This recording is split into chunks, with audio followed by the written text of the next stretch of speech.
윤상현 국민의힘 의원이 어제 오전 정부 서울청사를 찾아 한덕수 대통령 권한대행을 만났습니다. 한 대행의 대선 출마를 설득하기 위해서입니다. 윤 의원은 MBN과 통화해서 한 대행에게 대선 출마 의사가 있는지를 물었지만 전혀 생각해본 적이 없다고 답했다고 밝혔습니다. 한덕수 차출론이 급부상하면서 친윤계 의원들 중심으로 한 대행 설득에 나서고 있지만 일단 출마에는 선을 그은 것으로 전해졌습니다.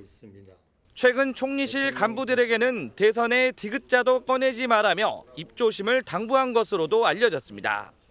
헌법재판관 후보자 지명을 발표하면서도 마지막 소임임을 거듭 강조했습니다. 조속한 수습과 안정된 국정 운영이 제 긴 공직 생활의 마지막 소임이라 믿고 전력을 다하겠습니다. 하지만 호남 출신의 50년 넘는 공직 생활을 거친 정통 관료라는 점, 그리고 관리형 대통령으로 적합하다는 평가가 있어 한덕수 차출론은 쉽게 사그라지지 않을 전망입니다. 국민의힘 측에서 불집힌 한덕수 대망론에 민주당은 선거구도상 나쁠 게 없다는 입장입니다. 민주당 한 중진 의원은 MBN에 민주당으로서는 내란 종식 프레임으로 대선을 치를 수 있는 만큼 확실한 우위를 점할 것이라고 전망했습니다. 민주당 지도부의 한 의원도 MBN에 국민의힘의 한덕수 카드가 실제 가능한 선택지라고 생각한다고 말했습니다. 동시에 선거와 국정관리 등 막중한 임무를 부여받은 와중에 무책임한 행보를 보이는 이유를 알 수 없다며 대망론이 아닌 폭망론이 될 것이라고도 꼬집었습니다.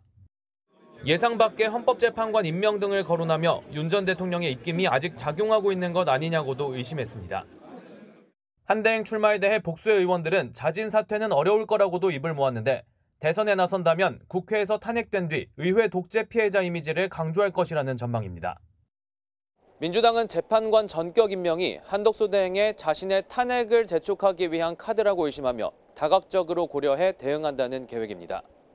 한덕수 대통령 권한대행이 열흘 뒤 임기가 끝나는 문영배, 이미선 헌법재판관의 후임자를 깜짝 지명했습니다. 윤석열 전 대통령과 대학 사법연수원 동기인 이완규 법제처장과 엘리트 법관으로 꼽히는 함상훈 서울고등법원 부장판사입니다. 하루속히 그간의 상처와 후유증을 치유하고 대한민국이 다시 위로, 앞으로 도약하는 데 국민적 에너지를 한데 모아 나가야 합니다. 한 대행은 논란을 예상한 듯 국민께 드리는 말씀이라는 자료를 통해 결정 이유를 상세히 밝혔습니다. 한 대행은 최상목 경제부총리의 탄핵소추안이 국회 법사위에서 계류 중이라는 점과 조지호 경찰청장 탄핵 심판을 헌재에서 진행하고 있다는 점을 거론했습니다. 만약 헌법재판관의 후임을 결정하지 못해 헌재에 결혼 사태가 생겨 결정이 지연된다면 대선 관리와 통상 현안 대응 등에 차질이 생길 수밖에 없다고 우려했습니다. 또 한 대행은 헌법재판관 후임 2명을 지명하면서 그동안 임명을 미뤄왔던 마은혁 헌법재판관 후보자도 임명했습니다.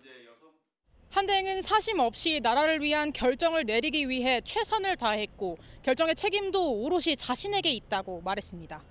상황이 복잡한 국민의힘 내에서 여러 인사들의 이야기가 나오는 걸 보면 조기 대선 막이 오른 분위기입니다. 국회 출입하는 조희로 기자와 더 이야기 나눠보도록 하겠습니다. 조 기자, 일단 국민의힘에서 갑자기 한덕수 대망론, 차출론이 나오는 배경이 뭔가요? 사실 한덕수 대망론은 지난해 말 탄핵 정국 당시에 당 일각에서 제기된 적이 있습니다. 최근에 다시 조기 대선 국면이 본격화되면서 현역 의원들 중심으로 의견이 모아지고 막판 설득에 나서는 분위기입니다. 이번 선거에서 트럼프발 관세 전쟁 등 경제 이슈가 어느 때보다 중요한 만큼 경제와 외교 분야에서 50년이 넘는 공직 생활을 한 대행이 적임자라는 건데요. 무엇보다 관료 출신답게 안정감이 장점으로 꼽히는데 국민의힘 한 의원은 한 대행이 잔여 임기 동안 전국을 안정적으로 이끌면서 개헌을 완수한다면 해볼 만하지 않겠냐고 말했습니다. 그런데 앞서 리포트 보신 것처럼 이 민주당의 반응 오히려 좋다. 이건 선거구도상 유리하다라는 거잖아요. 이걸 국민의힘도 모르지 않을 텐데요. 그렇습니다. 민주당에선 한 대행을 향해 비상계엄 동조자라고 비판을 하고 있는데요.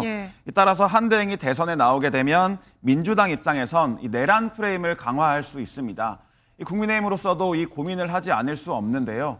다만 한 대행을 대안으로 꼽는 국민의힘 의원들은 김문수 전 장관은 확장성, 또 홍준표 시장은 경쟁력에 한계가 있다며 이유를 설명했습니다.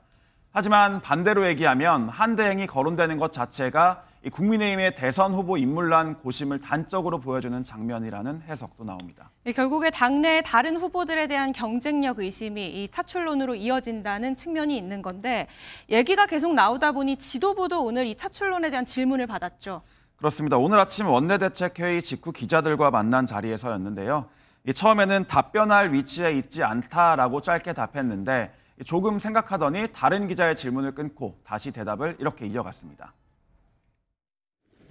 많은 의원들께서 한덕수 대행이 후보로서 적절하지 않느냐는 의견을 갖고 있는 의원님들이 많이 있는 것으로만 알고 있을 뿐이고.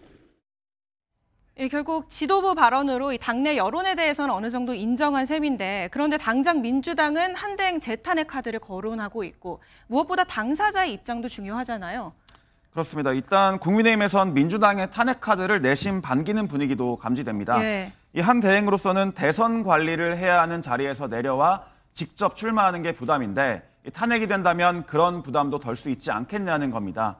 이 국민의힘 한 중진 의원은 민주당에서 탄핵에 돌입하면 한 대행이 그 전에 정치적 결단을 내릴 가능성도 있지 않겠냐고 말했습니다. 한 대행이 아직은 출마를 생각해 본 적이 없다며 선을 긋고 있지만 고사를 하다 결국은 출마로 결심을 굳히는 시나리오도 나오고 있습니다. 이 얘기가 나왔지만 어쨌든 대선 관리자 역할을 권한대행이 하게 되는데 한대행이 이 점을 간과할 수 없지 않겠습니까? 그렇습니다. 한대행이 탄핵을 당하거나 사퇴하고 대선에 출마한다면 이전처럼 최상목 경제부총리가 그 바톤을 이어받게 됩니다. 바로 이 지점이 한대행이 계속해서 출마를 고사하고 있는 이유이기도 한데요. 이 조기 대선을 관리해야 할 심판이 직접 선수로 뛰는 게 맞냐는 비판이 나올 수도 있기 때문에 당도 최대한 모양새를 갖추기 위한 고민을 하고 있는 것으로 전해졌습니다.